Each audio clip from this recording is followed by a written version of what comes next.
Hey there, this is the solutions video to Test Review A, Chapter 1 for AP Calculus. We're on page 87. We're going to go through all these problems. So the first one is a graph, number 5. It says use the graph to determine the limit.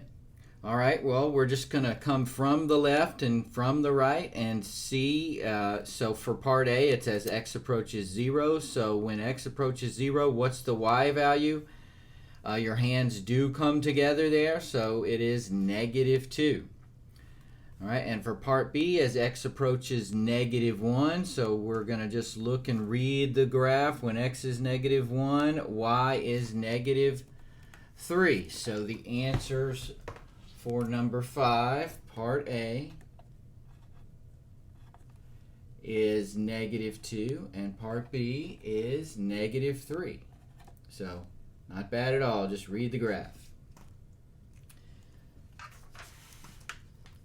All right, on number 6, we're going to find the limit as x approaches 2 from the right. So we're coming from the right. As x approaches 2, we're going up to infinity here because it never hits that vertical asymptote. So 6a is positive infinity, which again, you don't have to put the positive. It's implied. Part B, as x approaches 0 from the left. I like this question because you're going to want to say negative infinity, but it's actually as x approaches 0, not 2. So at 0, the y value is also 0. So just be careful and read the question. Don't let something like that get you. Okay, number 12. So 12, we want to take the limit as t approaches 3 of t squared minus 9 over t minus 3. Well, if you plug 3 in, you're going to get 0 over 0. So this one needs more work. But you always want to plug in first in case it's a direct substitution and you can get an answer. So as t approaches 3, let's factor the top into t minus 3, t plus 3. The bottom is t minus 3. We're going to cancel out the t minus 3 as long as t does not equal 3. So now we can take the limit as t approaches 3 of t plus 3, and now we can plug it in and we have 6. All right, not bad. Number 13. We have the limit as t approaches -2 of t plus 2 over t squared minus 4. And that's the limit as t approaches -2 of t plus 2 over, we're going to factor the bottom. Again, if you plug in a -2, you're going to end up getting 0 over 0. T plus 2, difference of two perfect squares, t minus 2. So we can cancel the t plus 2 as long as t does not equal -2. Then we have the limit as t approaches -2 of 1 over t minus 2. Right, so that's going to be -2 minus 2 is -4, so -1/4. All right, great. So got some practice with the difference of two perfect squares. Now let's use another technique. We've got the limit as, we're back to x. The limit as x approaches 0 of the square root of 4 plus x minus 2 over x. Now anytime, of course, you plug in and you're going to get 0, 0. Anytime you see a radical, you think, hey, maybe I could multiply this by the conjugate. So it'd be the square root of 4 plus x plus 2 over the square root of 4 plus x plus 2. So that's just a clever version of 1, and you have to do it on both the top and the bottom, or else it is illegal. You've changed the equation. So we have the limit as x approaches 0. We're going to FOIL out the top. Root 4 plus x times root 4 plus x, the radical lifts, and you just have 4 plus x. Negative 2 times root 4 plus x, plus positive 2 times root 4 plus x. That middle section goes away. That was the whole point. And then negative 2 times 2 would be minus 4. All right, that is fortuitous. And then I'm not going to multiply out the bottom. I'm not going to distribute the x. I'm just going to say x times root 4 plus x plus 2, because I'm hoping that that x will cancel, and it will. So we have the limit as x approaches 0 of x over x times root 4 plus x plus 2. We can cancel out that x over x as long as x does not equal 0. Then we have the limit as x approaches 0 of 1 over root 4 plus x plus 2. Now we don't have a 0, 0. Now we've got a 1 on top, so we can just plug in. If we plug that in, I'm going to have the square root of 4, which is 2, so 1 over 4. All right, lovely. A lot of algebra in calculus. Okay. Oh, a little crazy with that eraser, didn't I? Okay, we are at 15 now. So I've got the limit as x approaches 0 of 1 over x plus 1 minus 1 over x. But now, if you plug in a 0, you got 1 minus 1, which is 0 over 0. So we're going to need to do a little more work. And what you want to do is try to combine this fraction with this 1. So the clever way for me to write that 1, the easiest way to do this, would be 1 over x plus 1. And we're going to write the 1 as x plus 1 over x plus 1. Now I have a common denominator. And we can write the limit as x approaches 0 of 1 minus, now put this whole second part in parentheses, x plus 1, because we have to distribute that negative sign. The common denominator is x plus 1 over x. Now I'm going to clean up the top, and I'm also going to bring this x up here one level. So I have the limit as x approaches 0 of 1 minus x minus 1 over x times x plus 1. Then we have the limit as x approaches 0. 1 minus x minus 1, the 1's cancel, so you'd have negative x over x times x plus 1. We can cancel those x's out as long as x does not equal 0. So I have the limit as x approaches 0 of negative 1 over x plus 1. Can plug in that 0 and I'd have negative 1. All right. That's a good one. Okay, we're skipping 16. Let's go to 17. So I've got the limit as x approaches negative 5 of x cubed plus 125 over x plus 5. All right, negative 5 cubed would be negative 125, so you're going to have a 0 over 0 here. So let's factor the top. You've got the a cubed plus b cubed. So a is equal to x, b is equal to 5.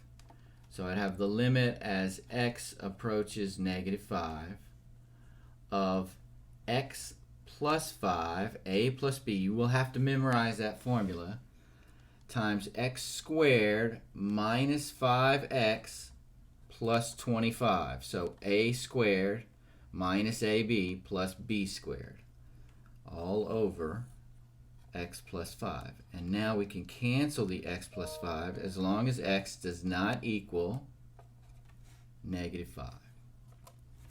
So we have the limit as x approaches negative 5 of x squared minus 5x plus 25. So negative 5 all squared is 25 minus 5 times negative 5. That's plus another 25 plus another 25. That would be 75. All right, beautiful. All right.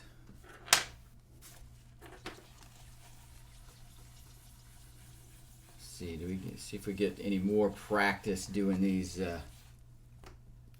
perfect cubes. Number 18, we have the limit as x approaches negative 2 of x squared minus 4 over x cubed plus 8. Now we've got the difference of two perfect squares and then the sum of two perfect cubes on the bottom. So look at this. This is a lot of factoring.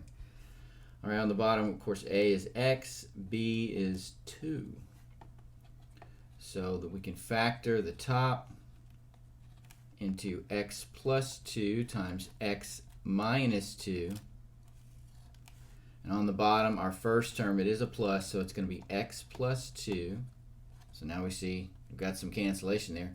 X squared minus a times b, so minus 2x plus b squared, which is 4. Okay, we can cancel out. Oops.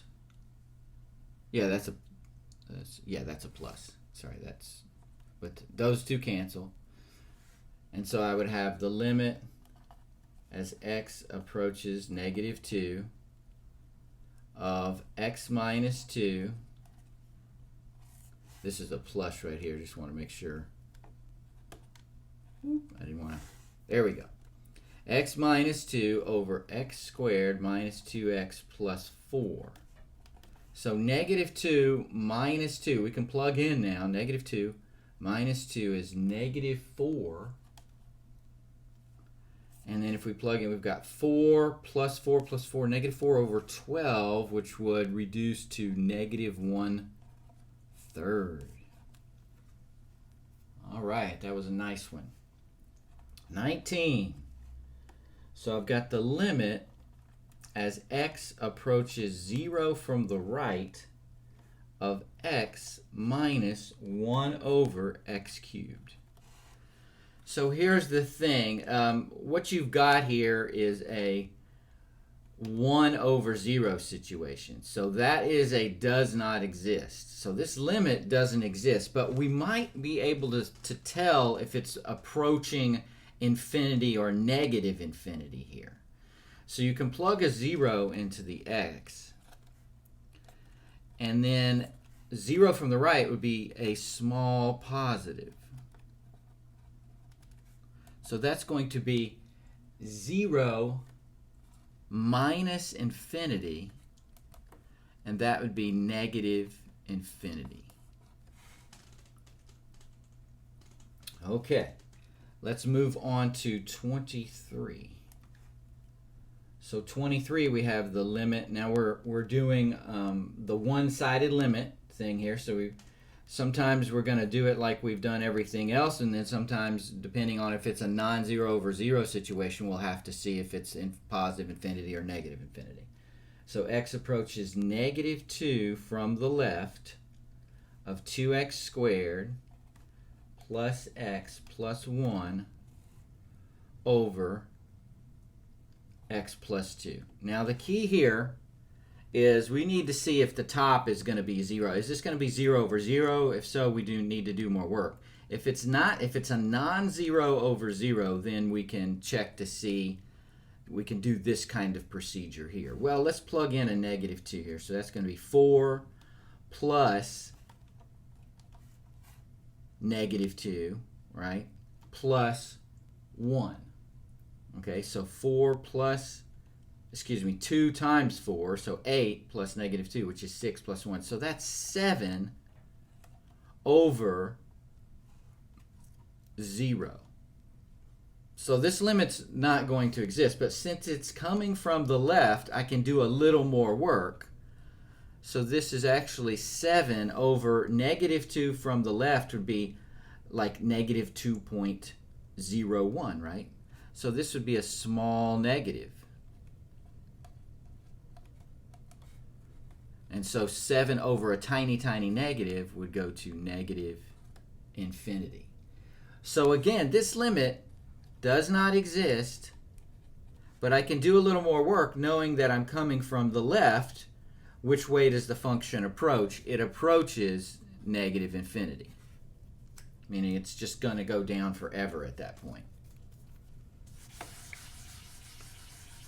You won't be confused on the test on those kind of questions. I word them very specifically so that you will know when to do that extra work. All right, 25.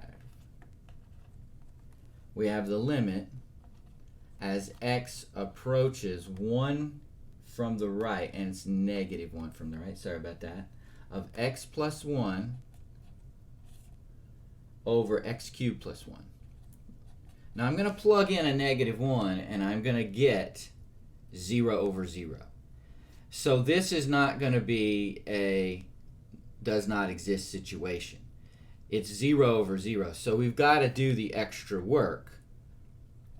So this is the limit as x approaches negative 1 from the right. So ultimately, if it ends up being 0 over 0, it's like all the rest of them. It doesn't really matter if it's from the right or from the left. So I have x plus 1, and the bottom will factor into x plus 1 times x squared minus x plus 1. So difference of, or that's the sum of two perfect cubes. As long as x does not equal negative 1, this is the limit as x approaches negative 1 from the right of 1 over x squared minus x plus 1. So is this 0? Now we'll plug in and see if this is 0. So we've got, if we plug in, I'm going to go ahead and plug in now. I've got 1 minus negative 1. So negative 1 squared is 1 minus negative 1. So plus 1 plus 1. I don't have a 1 over 0, do I? So we actually get an answer here of 1/3. So there's no asymptote there. Okay, there's a hole at negative 1, a removable discontinuity. 27. We've got the limit as x approaches 1 from the left of x squared plus 2x plus 1 over x minus 1. Okay, on the bottom we'll have a 0. On the top, I've got 1 plus 2, which is 3, plus 1, that's a 4. Right, so I've got a 4 over 0. But since it's, I can't just hit does not exist because we need more information. We're saying as it approaches from the left. So this is we're going to have an answer of a positive infinity or negative infinity. Well, from the left would be like 0.999, right?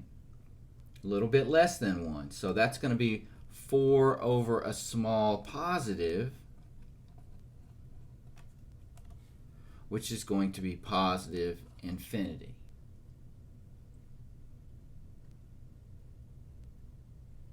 Oh, I'm sorry. Small negative. Yeah, 0.999 minus 1 would be a small negative. My apologies there. Okay, so negative infinity.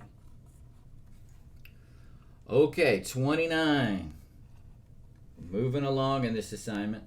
The limit as x approaches 0 from the right of sine 4x over 5x. Okay, so we're coming from the right. If we plug in a 0 here, that's sine of 0, you'll have 0 over 0. Right? So we need to do more work. So what you're going to end up doing here is using the limit as x approaches 0 of sine cx over cx is equal to 1. So we're going to use that identity. So a trigonometric limit practice here. So this is the same as the limit as x approaches 0 from the right of sine 4x, I'm going to break this up, over 1 times 1 over 5x. Well, what do we need on the bottom? We need a 4x, don't we?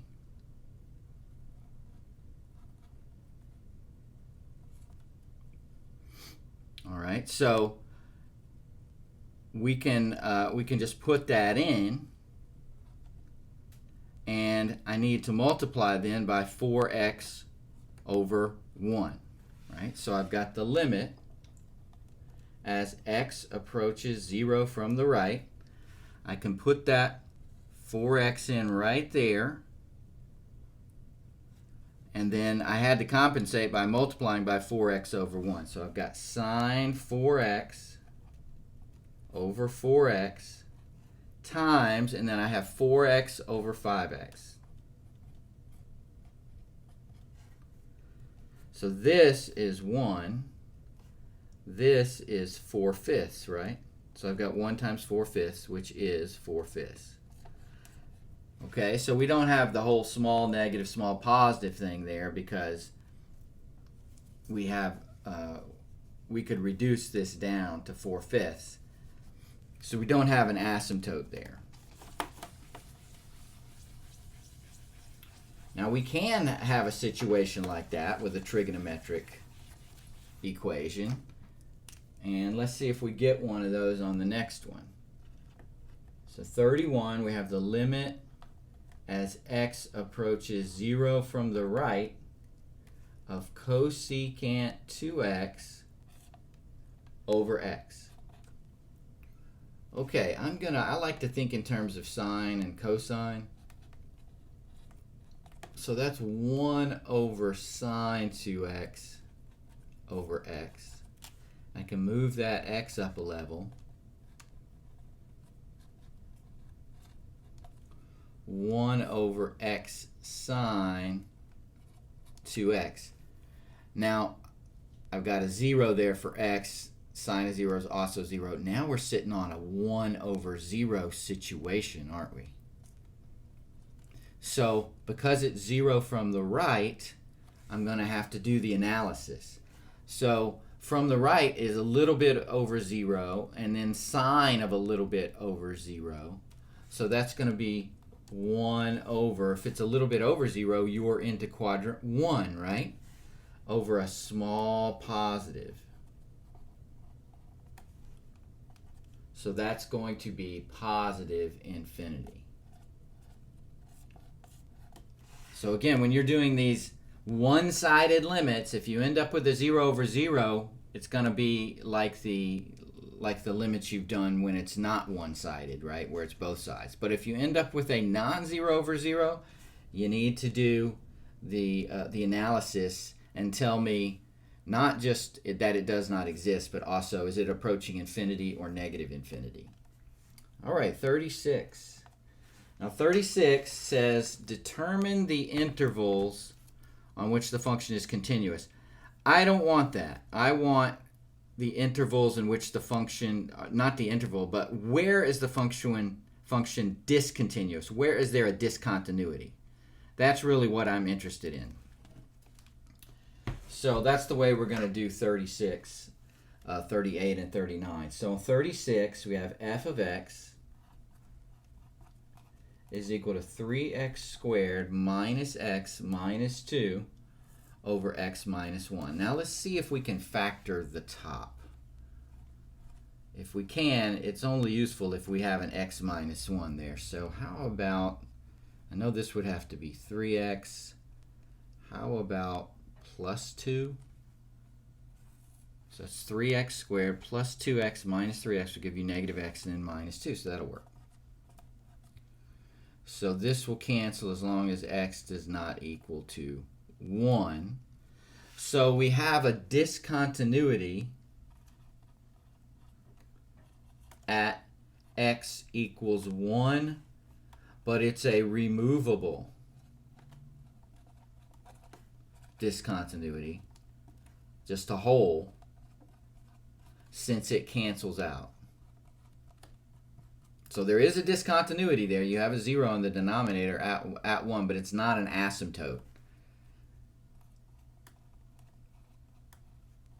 So they just wanted to know, the book just wants to know, okay, we have a discontinuity at 1. I'm giving you some extra information. It's removable since it cancels.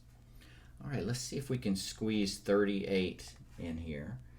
So we have f of x is equal to, and a piecewise function, 5 minus x when x is less than or equal to 2, 2x minus 3 when x is greater than 2. Okay, well, with a piecewise function, you just want to take, there's a possible discontinuity. Where? It's at x equals 2, because that's the value we're looking at, right? That's where there could be a break in the graph or a jump. So let's take the limit as x approaches 2. If it's 2 from the left, that'd be the top function, because it's less than or equal to 2. Of 5 minus x, that's going to be 5 minus 2, which is 3. And then take the limit as x approaches 2 from the right of 2x minus 3. 2 times 4 minus 3 is 1. So these two are not equal, are they? So there is a discontinuity at x equals 2. It is a jump in the graph. The graph jumps from 3 down to 1. So it's non-removable. It's not an asymptote either, because it doesn't have 0 in the denominator. It's just a jump in the graph. All right, last one.